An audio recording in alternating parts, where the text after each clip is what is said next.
Zdravo, poslušalke in poslušalci, bralke in bralci Večera. To je dnevno informativni podcast Večerje zjutraj. Veseli smo, da ste z nami tudi v poletnih dneh. Danes je torek, 29. julij 2025. Moje ime je Tjaša Gajšek. Katero temo izpostavljamo tokrat?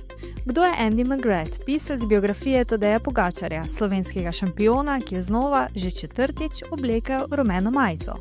V knjigi je zgodba, ki jo svet želi in mora videti, pravi britanski novinar in pisatelj. Naročite se na podcast, da boste obveščeni ob izdaji naslednje epizode. Vse skozi smo z vami na večer.com. Andy McGrath, britanski novinar in pisatelj, piše biografijo o Tadeju Pogačarju. Z njim se je prvi srečal že leta 2019, takole se spominja njunega srečanja. Spomnim se, da sem celo večnost čakal pred doping kontrolo, da bi videl tega fanta. Po pol ure sem odšel in sva se pogovarjala naslednji dan na startu. Vprašal sem ga, ali mu je všeč Harry Potter in neke druge britanske stvari. To je bila moja prva predstavitev njemu, nisem prav veliko razmišljal o intervjuju, niti o knjigi, to je prišlo kasneje, pred nekaj leti. Pojavila se je v kombinaciji z mojo željo in željo založniške hiše, se v intervjuju spominja Londončan. Ko so mu ponudili, da bi napisal knjigo o Pogačarju, je za razmislek potreboval natanko 10 sekund, pravi.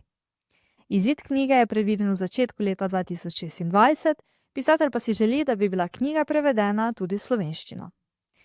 V pripravi knjige se je pogovarjal z mnogimi, z družino Pogačarja, z njegovimi prijatelji, z nekdanjimi klubskimi kolegi, s trenerji.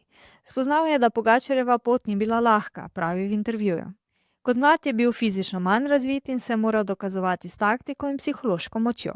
Njegovi starši niso bili profesionalni športniki, a so mu privzgojili delovno etiko in ponižnost. Kljub svetovni slavi tako ostaja prizemljen.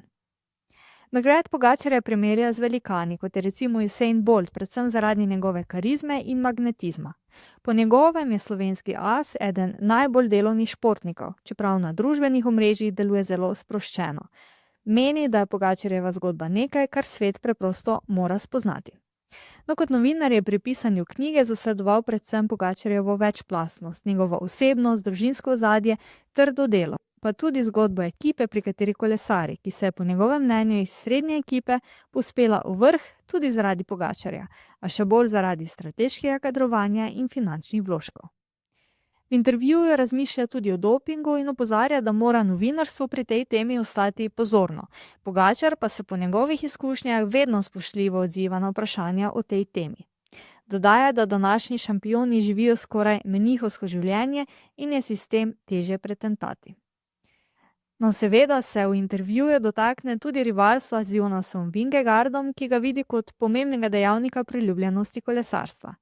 Pogačarja in njegovega nasprotnika opisuje kot kontrastna lika. Tadej je karizmatičen in svetovljanski, medtem ko je Vingegaard zadržan in družinski, a oba sta vrhunska. Poudarja, da Pogačar kljub dominanci ohranja priljubljenost. Novinar je v intervjuju povlekel tudi nekaj vzporednic med Slovenijo in Veliko Britanijo.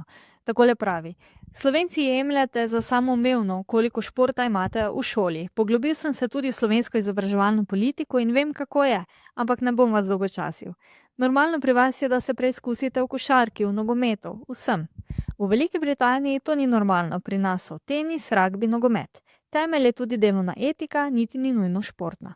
Odgovarja tudi na vprašanje, odkot po njegovem izhaja izjemno močna želja po zmagovanju Tadeja Pogačarja in ali je Tadej Pogačar najboljši kolesar vseh časov. Intervju z Angležem je naš novinar Uroš Gramc opravil na znameniti dirki po Franciji med kraljevsko etapo. Vabljeni k branju aktualnih informacij, zgodb, analiz, intervjujev in komentarjev na večer.com ter v tiskanih izdajah Večera. To je bil Večerje zjutraj 29. julija 2025. Z vami sem bila Tjaša Gajšek. Kakovostno novinarstvo lahko podprete tako, da se naročite na tiskani in spletni Večer. Postanete naš sledilec in bralec na družbenih omrežjih, naročnik naših podcastov in newsletterjev. Tako boste podprli novinarstvo, ki prinaša avtentične vsebine, ki pripravljajo naši novinarji in jih drugje ne boste našli. Želimo, da razumete, kako se vrti svet. Želimo vam odstreti pogled v čas in prostor, v katerem živimo. Veseli bomo vaših komentarjev, pobud in kritik na različnih kanalih. Se beremo in slišimo.